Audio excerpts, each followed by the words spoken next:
Welcome to the Genius Factory. Enjoy the video. You start by turning the iPad off and placing it face up on a soft towel so it won't slip. Heat the edge gently with a hair dryer for about 10 to 15 seconds. This softens the adhesive under the guard. Once warm, use a fingernail or thin plastic pick to get under one corner. Slow, steady pressure. You do this because heat reduces tackiness, and lifting a single corner creates the gap you need to insert your cutting tool safely without stressing the glass. With that corner raised, slide waxed dental floss or thin fishing line under the guard so it sits between glass and protector. Hold each end and use a slow sawing motion, working across the screen while keeping the floss flat. This severs the adhesive without bending the protector. Once done across one pass, lift slowly and repeat if needed.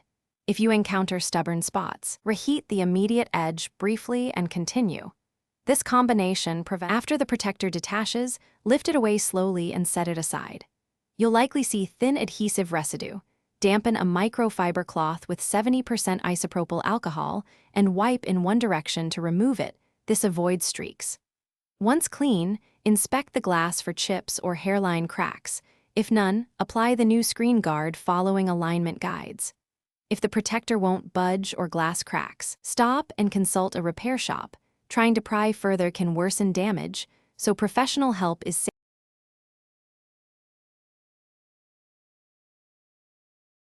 Thanks for watching. If you found this helpful, don't forget to like and subscribe.